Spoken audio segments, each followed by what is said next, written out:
하나님은 우리에게 주신 말씀은 마가복음 15장 33절에서 39절 말씀입니다. 마가복음 15장 33절에서 39절 말씀. 저와 여러분이 우리 교독해서 오늘 말씀 봉독하도록 하겠습니다. 제가 먼저 읽겠습니다. 제6시가 되매 온 땅에 어둠이 임하여 제9시까지 계속하더니 제9시에 예수께서 크게 소리 지르시되 엘리 엘리 라마 사박다니 하시니 이를 번역하면 나의 하나님 어찌하여 나를 버리셨나이까 하는 뜻이라.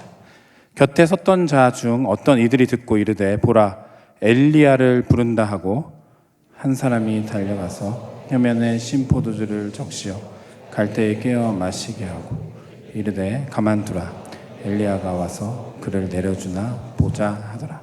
예수께서 큰 소리를 지르시고 숨지시니라. 이에 성서 휘장이 위로부터 아래까지 찢어져 둘이 되니라. 다 같이 읽겠습니다. 예수를 향하여 섰던 백부장이 그렇게 숨지심을 보고 이르되 이 사람은 진실로 하나님의 아들이었도다 하더라. 아멘.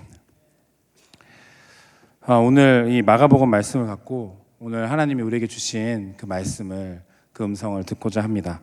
제가 예전에 사역했던 교회에서 만난 한 권사님이 계십니다. 오늘 말씀 준비하는데 이 권사님이 떠올랐어요. 왜냐하면 그 권사님 굉장히 연세가 좀 있으셨던 분이었습니다. 그런데도 집과 교회 거리가 한 걸어서 20분에서 30분 사이에 되는 좀 그 짧지 않은 꽤 그래도 긴 거리 가운데 있었는데도요, 주일이 되시면 어김없이 항상 일부러 걸어서 교회에 오셔서 예배에 참석하실 정도로 건강을 계속 잘 유지해 오고 계셨던 분입니다. 그런데 어느 날 갑자기 건강이 너무 악화되신 거예요. 갑작스럽게 이제 건강이 많이 악화돼서 제가 그 소식을 듣고 그 권사님을 집에 이제 찾아뵈었습니다. 집에 방문해서 기도해 드리려고 갔는데 딱 들어갔는데 원래 이 권사님이 굉장히 반듯하고 깔끔한 분이었습니다. 근데 딱 들어갔는데 집이 난장판이 되어 있는 거예요. 움직이기가 너무 힘들으시니까 집을 어떻게 정리할 수가 없어서 집이 난장판이 되어 있습니다. 이 음식이 상에 올려 있었는데 이게 언제적 음식인지 알 수 없을 정도로 집안이 엉망이 되어져 있는 거예요. 제가 너무 놀랐는데 그래도 그 안에 들어가서 그 마음을 부여잡고 잠깐 주님 앞에 기도했었습니다. 하나님, 제가 오늘 무슨 말씀을 이분에게 전해야 할까요? 그리고 어떻게 기도해야 할까요? 그런 생각들 속에 있다가 제 머릿속에, 제 마음속에 떠올랐던 말씀이 있어요. 그게 어디냐면 하박국 3장 19절 말씀입니다. 이런 말씀입니다. 주 여호와는 나의 힘이시라. 나의 발을 사슴과 같게 하사 나를 나의 높은 곳으로 다니게 하시리로다. 이 말씀을 갖고 열심히 전했습니다. 권사님, 지금 너무 힘들지만 예전처럼 다시 걸어서 교회 예배 오실 수 있을 거예요. 하나님이 권사님의 발을 사슴과 같게 하셔서 그렇게 인도하실 거예요. 힘내세요. 그리고 같이 적어서 기도할게요. 그러면서 그렇게 말씀을 전하고 정말로 열심히 기도했어요. 원래 이 권사님이 그 전에 만나 뵙고 또 말씀을 전하고 하면 아멘을 너무너무 잘하던 분이었어요. 예배 시간에도 그렇고 또 개인적으로 만나서 신방 중에도 얼마나 아멘을 잘하셨던 분인데요. 근데 그날은 아멘을 안 하시는 거예요. 이 말씀 앞에 읽는데도 아멘을 안 해요. 기도하고 축복하고 응원하고 있는 메시지를 전하고 있는데도 불구하고 아멘하지 않아요. 그렇게 기도를 다 마치고 그러고 난 다음에 그분이 맥없이 저에게 이렇게 물어보셨습니다. 목사님, 그런데 왜 제 발은 사슴처럼 안 되나요? 왜 저는 그 하나님이 느껴지지 않나요? 그렇게 물어보시는 거예요. 제가 머리를 한 대 땡 맞은 것 같았습니다. 어떤 설명을 드렸는데 어떻게 설명을 드렸는지 기억이 나지 않아요. 한 7년 전쯤에 있었던 일이거든요. 7년 전쯤에 있었던 일임에도 불구하고 그때 장면이 생생히 기억나는데 그 뒤에, 그 질문 뒤에 제가 어떤 설명을 했는지 잘 기억이 나지 않았어요. 너무 당황했거든요. 할 말이 없었거든요. 실제로 제 앞에 있는 권사님은 너무 힘든 상황 가운데 있었거든요. 그분에게 제가 열심히 말씀을 전했지만 그분의 귀에는 그 말씀이 들리지 않는 상황이었던 거예요. 그분이 믿고 있었던 하나님 의지하고 지금까지 왔는데 그분에게 있어서 그 순간에 있어서는 그 예수님은 더 이상 살아서 역사하시는 분같이 느껴지지 않았던 거예요. 그분의 발을 사슴과 같이 하실 수 있는 분이 아니었던 거예요. 최소한 느껴지지 않았던 거예요. 그래서 저한테 그렇게 질문하셨던 것 같습니다. 여러분 어떠십니까? 우리가 말씀을 읽잖아요. 하나님의 놀라운 위대한 역사들 발견할 수 있잖아요. 기적과 같은 일들이 일어나요. 하나님이 바다를 가르십니다. 죽은 자도 살려내십니다. 수십 년 동안 고치지 못했던 그 질병을 고쳐내십니다. 그뿐은 아니에요. 사실 하나님은 온 땅을 창조하신 창조주이시잖아요. 그분은 못하는 게 없으신 전능한 분이시잖아요. 그 하나님이 성경엔 그렇게 나와요. 우리 얼마나 많이 읽습니까, 여러분? 그런데 왜 내 삶엔 잘 발견되지 않죠? 그 하나님이 살아계신 거 믿고는 있는데 살아계시지 않은 것 같아요. 아무것도 안 하시는 것 같아요. 아무 힘이 없으신 것 같아요. 무기력하게 나와 함께하고는 계신 것 같아요. 이런 질문 여러분 종종 할 때 있지 않으십니까? 어떠십니까? 최근 저도 이 질문 앞에 있었습니다. 그리고 오늘 만나게 된 이 본문이 오늘 저에게 찾아온 하나님의 음성이었습니다. 여러분 한번 이 말씀을 잘 들어보시겠습니까? 오늘 말씀은 예수님께서 숨지시던 그 순간을 기록하고 있는 말씀입니다. 예수님이 어디에서 돌아가셨죠? 십자가에서 돌아가셨어요. 여러분 지금은 십자가가 우리가 너무 흔하게 볼 수 있어요. 때로는 액세서리로도 등장하잖아요. 이렇게 이쁘게 데코해서 십자가로 볼 수도 있고 우리가 가지고 다닐 수도 있어요. 그런데 사실 십자가는 그런 이쁘고 어떤 좋은 그런 모습이 아니에요. 원래 십자가는 뭐냐면 사형틀입니다. 사형틀. 너무나 끔찍한 잔인한 사형틀이에요, 여러분. 많은 역사학자들이 이 십자가 사형에 대해서 여러 가지 이야기들을 하는데 그저 인류 역사에 있어서 가장 잔인하고 악한 사형틀 세 손가락을 꼽는데 그 중에 하나에 항상 십자가가 들어가 있습니다. 원래 이거보다 더 끔찍하게 느껴지는 사형틀은 많이 있어 왔어요. 범죄한 사람을 이렇게 처리하는, 그러니까 사형의 그 형벌에 처하는 여러 가지 방법들은 있어 왔어요. 근데 대부분의 방법은 뭐냐면 그 고통이 그리 길지 않습니다. 죽음의 고통, 끔찍한 고통이죠. 잔인하죠. 사람을 죽이는 너무 잔인한 방법들이 많이 있었지만 그게 오래 가지 않았다고요. 수분 내에 그냥 끝나는 경우들이 많이 있었습니다. 근데 이 십자가형이요, 여러분 기록에 의하면 일주일을 매달려서 살아있었던 사람도 있었대요. 사람을 서서히 죽이는 거예요. 얼마나 고통스러웠을까요? 그래서 너무 끔찍하고 잔인한 사형틀이 바로 십자가입니다. 그 끔찍한 사형틀 위에서 예수님이 죽으신 거예요.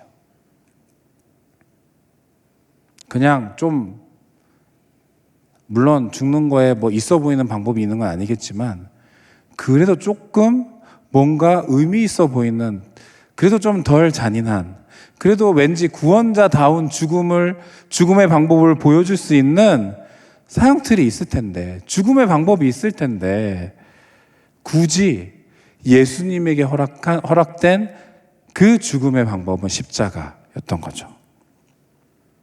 그래서요, 아무한테나 이 십자가형을 로마 당시에 선고하지 않았습니다. 흉악범이거나 정말 흉악한 흉악범죄 범인이거나 아니면 정치범이거나 반란을 꾀했거나 이런 사람들, 그런 사람들에게만 십자가형이 선고가 되었습니다. 그런 죄를 졌다 할지라도 로마 시민권자들에게는 절대로 이 십자가형이 이렇게 선고되지 않았습니다. 절대로 낭만적인 그러한 상징으로서 십자가는 등장할 수 없는 것입니다. 그 위에서의 예수님의 마지막 순간, 오늘 마가복음이 이렇게 기록하고 있습니다. 우리 33절 말씀 우리 다 같이 한 번 더 읽어보겠습니다. 33절 말씀입니다. 시작. 제6시가 되매 온 땅에 어둠이 임하여 제9시까지 계속하더니. 네, 6시와 9시가 나오죠. 이거는 정오, 지금으로 말하면 오후 12시, 그리고 9시는 오후 3시, 약 3시간 동안에 있었던 일들에 대해서 먼저 설명하고 있어요.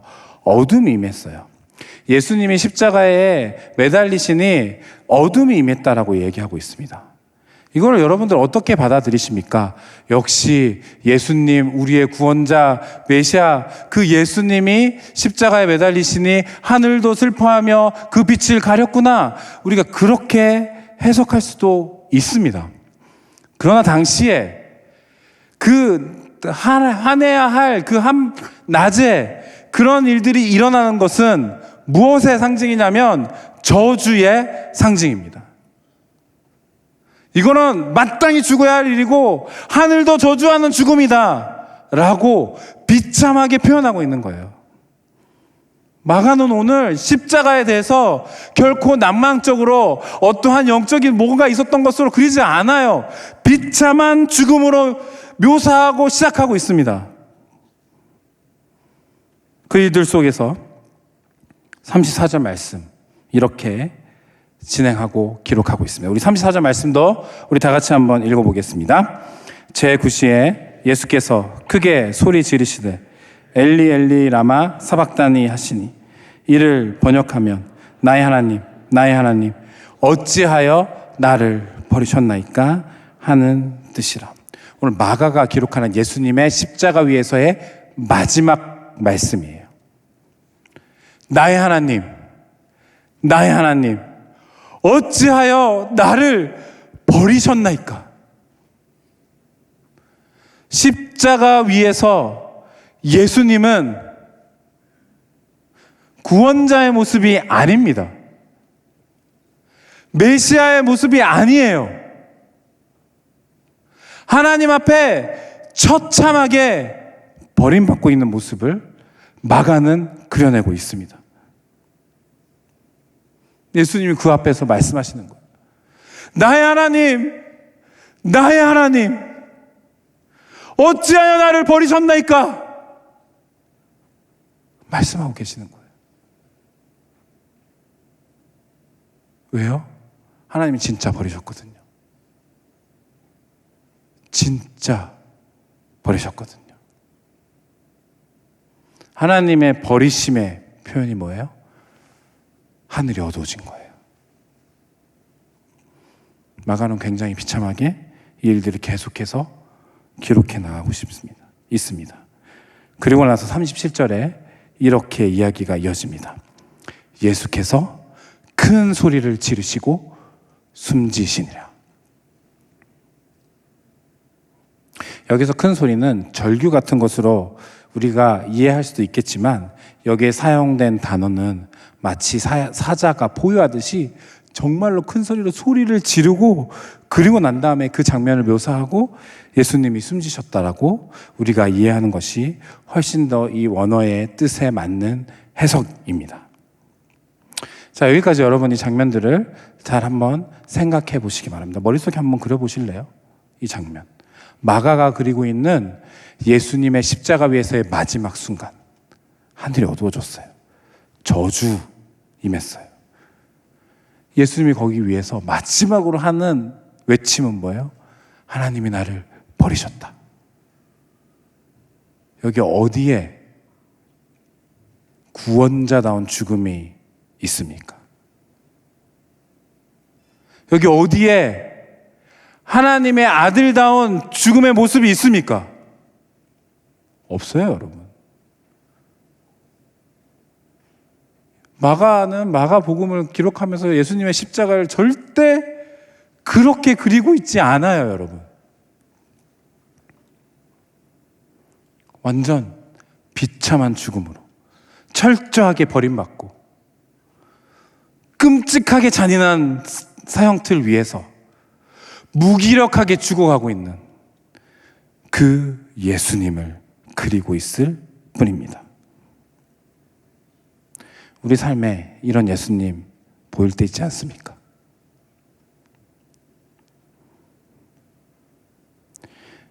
예수님 말씀에 써 있잖아요. 우리의 피난처시고 구원자시다. 있잖아요. 근데 그 피난처시고 구원자이신 예수님이 보이지 않을 때 있잖아요. 십자가에서 오늘 비참하게 죽어가시는 것처럼, 무기력하게 죽어가시는 것처럼 내 삶에서 때로는 그 예수님이 그렇게 보일 때 여러분 있잖아요. 예수님 살아계신 거, 네, 믿어요. 우리 믿으니까 이 자리에 아마 있을 거예요.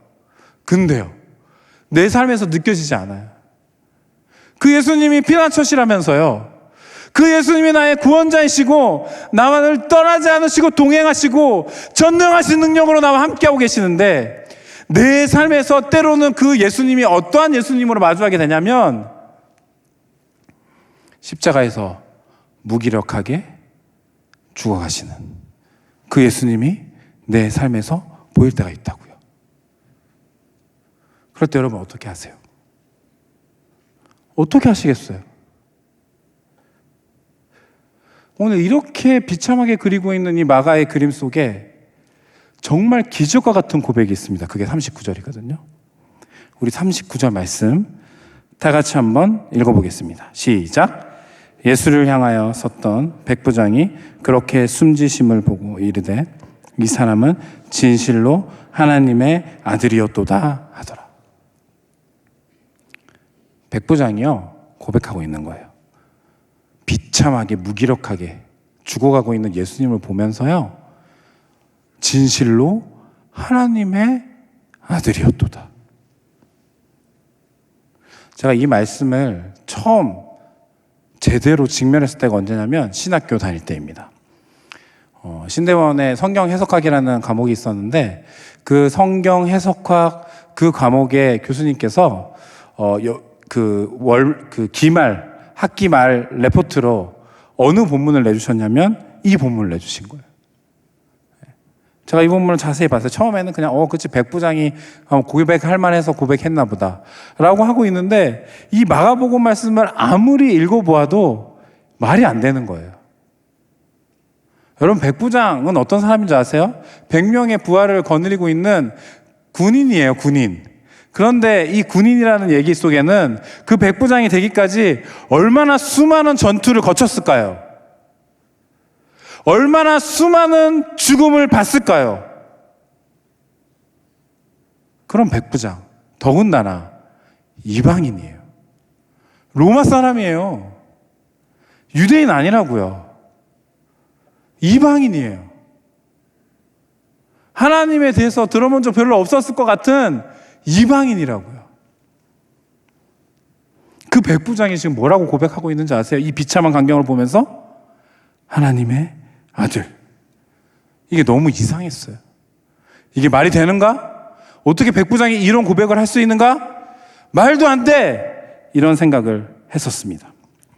여러분, 39절 말씀 우리 다 같이 한 번만 더 읽어보겠습니다. 39절 말씀 한 번만 더 다 같이 읽어보겠습니다. 시작. 예수를 향하여 섰던 백부장이 그렇게 숨지심을 보고 이르되 이 사람은 진실로 하나님의 아들이었도다 하더라. 여러분, 백부장이 고백할 때 백부장의 모습을 먼저 묘사하고 있어요, 마가가. 그 표현이 뭔지 아십니까? 예수를 향하여 섰던. 비참하게 무기력하게 죽어가고 있는 예수님을 그리고 난 다음에 그 예수님을 보면서 하나님의 아들이라고 고백하고 있는 그 백부장의 그 자세가 어떤 자세였냐면 예수를 향하여 섰다라고 하고 있습니다. 이거 직역하면 뭐냐면 예수님 정면에 맞은편에 서 있었던 거예요. 다시 말하면 다른 짓을 하고 있다가 예수님이 숨지시는 그 장면이 되니까 예수님이 막 소리 지르는 것 같으니까 다른 장면을 보고 있다가 예수님을 주시한 게 아니에요.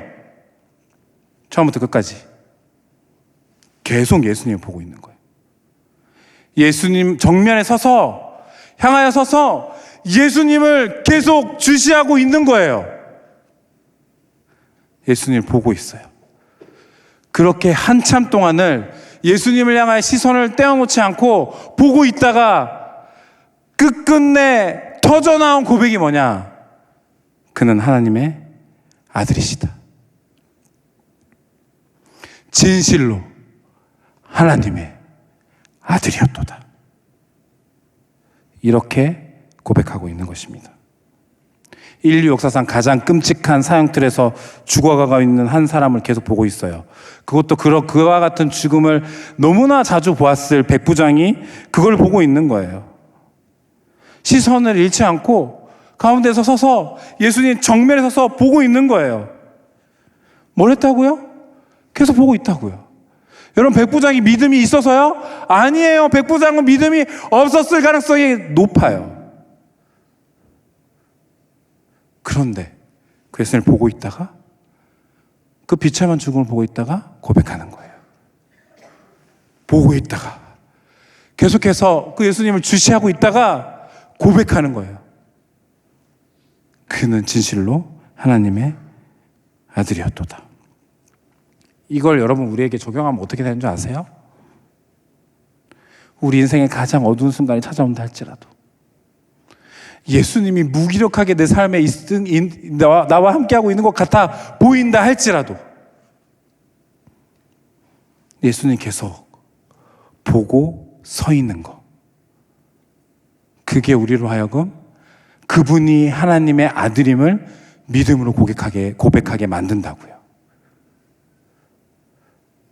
우리가 포기하지 말고 있어야 할 것은 예수님이 내 삶에 전혀 느껴지지 않아도, 주님이 일하시지 않는 것 같아 보여도 그분의 정면에 딱 서서 그분을 바라보고 있는 거예요. 보고 있는 거예요. 왜요? 그러면 그분이 하나님의 아들이신 것을 깨달을 수 있게 되기 때문에 그렇습니다. 백부장이 그랬던 것처럼요. 그분은 우리가 믿을 만한 분이에요. 그분은 진짜 하나님의 아들이에요. 무기력하게 십자가 위에서 죽어가고 있는 존재라 할지라도 그분을 향하여 시선을 잃지 않고 포기하지 않고 바라보고 있으면 그분이 하나님의 아들인 것을 자연스럽게 고백하게 되는 것입니다. 그러니 여러분, 우리가 해야 될 건 뭐냐면 예수님을 계속 서서 바라봐야 되는 거예요. 시선을 딴 데 두지 말고, 예수님 일하지 않으시네, 내 삶에 함께하지 않으시네, 예수님 죽어있는 것 같으네, 그래서 시선을 다른 곳으로 돌리고 내 인생에 예수님을 향하여 걸어가고 있던 것을 다른 곳을 향해서 등 돌리고 이제 방향 전환, 이렇게 하라는 게 아니라, 오늘 이 말씀 적용하면 뭔지 아세요?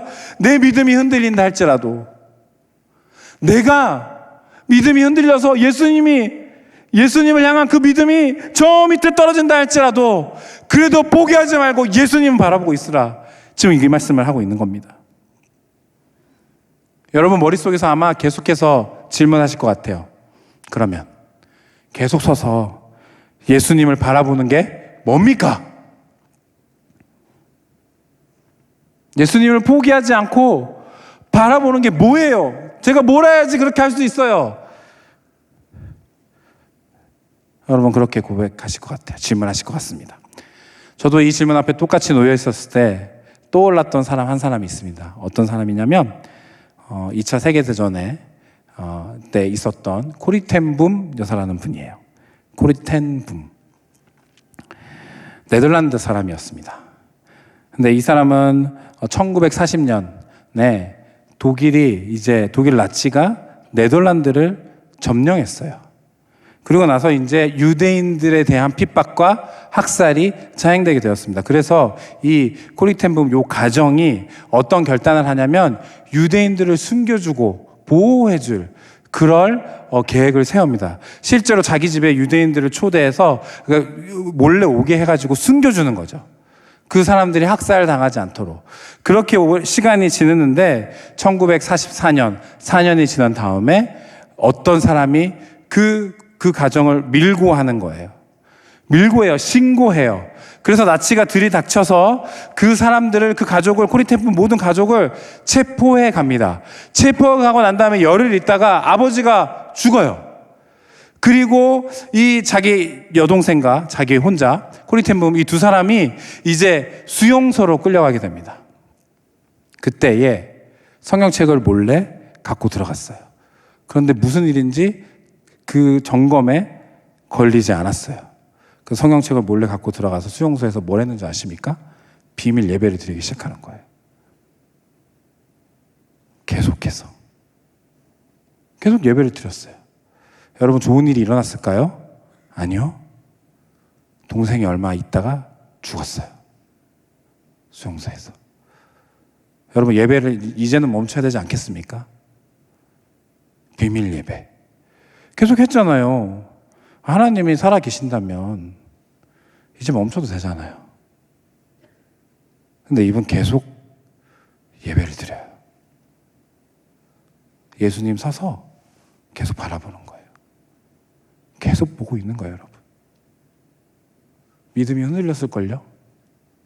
사도행전 16장에 보면 전도여행을 떠나서 빌립보 지역에서 귀신 들린 여종을, 그 귀신을 쫓아내주고 나서 바울과 실라는 감옥에 갇힙니다. 목숨을 걸고 전도여행을 하던 사람이잖아요. 그렇잖아요? 하나님이 그 정도는 봐주셔야 되는 거 아니에요? 그 요정이 너무 가엾게 여겨지고 불쌍히 여겨져서 도와줬어요. 결과가 뭐예요? 감옥이에요. 거기서 뭐 하는 줄 아시죠? 찬양해요. 기도해요. 그래서 서서 예수님을 바라보고 있는 거예요. 믿음이 흔들렸을걸요? 아무리 바울이라고 해도. 하나님 왜 나를 여기에 인도하셨습니까? 왜 나를 여기 있게 하셨습니까? 전혀 상황이 바뀌지 않아요. 그래도 서서 예배하는 거예요. 결국 하나님의 아들임을 고백하게 될 것입니다. 제가 오늘 말씀을 시작할 때 소개했던 권사님 이야기로 하고 싶어요. 그때 그런 질문을 하셨던 권사님이 건강이 너무 안 좋아지셔서 이제 혼자서 뭘 하실 수가 없게 됐어요. 그래서 요양병원에 이제 이렇게 입원하게 되었습니다. 요양병원으로 옮기셔서 제가 이제 또 이렇게 방문을 했어요. 가서 권사님이랑 같이 기도도 해드리고 말씀도 읽어드리고 예배도 드리고 뭐 이런 시간을 가졌어요. 그리고 이제 제가 신방을 마치고 이제 돌아가려고 하니까 그런 저를 붙들고 이 권사님이 한 가지 나눠주시는 게 있었어요. 뭐냐면 자기가 아프기 전부터 지금까지 계속해서 쭉 해오던 게 있었대요. 그게 먼저 뭐냐면 말씀이 있는 거예요. 말씀. 매일매일 조금씩 말씀을 읽어나가는 거예요. 그 교회, 우리 교회도 있지만 그 교회에도 1년 동안 성경 통독을 할 수 있는 스케줄표가 나왔어요. 그래서 그 스케줄표대로 말씀을 읽어나가신 거예요. 그런데 아파도 믿음이 흔들려요. 왜 하나님은 내 발을 사슴과 같이 해주지 않으세요? 믿음에 대한 의심이 들잖아요. 그래도 말씀 계속 읽어나가셨어요. 요양병원에 옮겨서도요, 계속 말씀을 읽어나가신 거예요. 그리고 저한테 얘기하시더라고요. 예수님, 저랑 함께하고 계시더라고요. 믿음으로 고백하게 되는 거예요. 여러분, 쉽지 않은 거 알고 있습니다. 우리 중에 누군가는 진짜 힘든 삶을 살아가고 있는 분도 아마 이 자리에 앉아 있을 것이고, 그리고 이게 소망이 보이지 않는 삶을 살아가고 있는 분도 있을 거예요.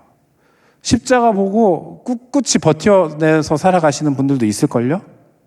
하루하루 살아가는 삶조차서. 그런데 여러분, 저와 오늘 여러분에게 제가 간곡히 간절히 부탁드리고 싶은 게 하나 있습니다.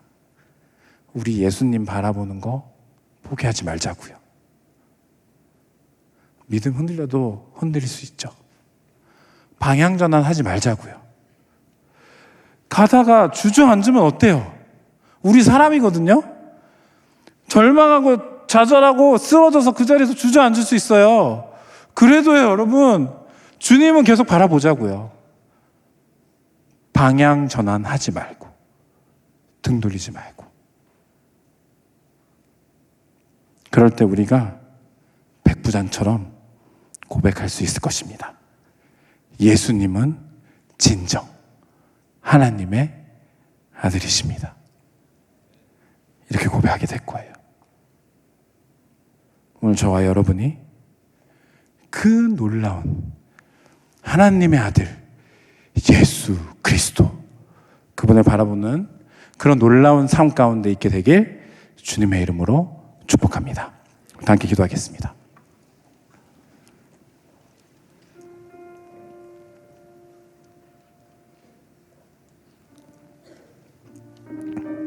도저히 입술이 떨어지지 않는 분들 계실 줄 압니다. 하나님 아들 예수님, 성경에는 써 있는데 전혀 내 삶에 느껴지지 않아서 힘들어하고 있는, 고백되지 않는, 이를 악물고 억지로 고백하려고 해도 마음속으로 동의가 안 되는 그런 척은 할 수 있는데, 십자가 예수님을, 그게 나의 죄 때문이라는 거 우리가 알고 있지만 그 십자가 예수님 보면서 아무 감정도 없이 느낌도 없이 그냥 믿음은 흔들리고 있는, 왜 내 삶은 아직도 요명요거리예요? 이렇게 하고 있는 분들 아마 있을지 모르겠습니다. 오늘 그래도 여러분 저와 함께 같이 이렇게 고백하지 않으시겠습니까? 예수님, 제가 예수님을 향한 믿음이 흔들리고 있어요. 그래도 저 예수님 바라보는 거는 포기하지 않을게요. 그래도 기도의 자리에 나가겠습니다. 그래도 내가 말씀 한번 읽어볼게요. 주님, 그래도 내가 예배 자리에 한번 나가볼게요. 저도 그 예수님이 하나님의 아들이시라는 것을 발견하고 싶습니다.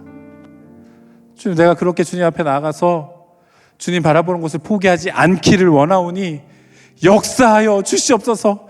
이 연약한 고백 받아주시고 주님을 향한 내 시선이 주님에서 떨어지지 않도록 주님 붙들어 주시옵소서. 도와주시옵소서. 오늘 시간에 다 함께 우리 말씀 앞에 그렇게 반응하고 주님 앞에 나가며 우리 다 함께 기도했으면 좋겠습니다. 우리 다 함께 기도하겠습니다.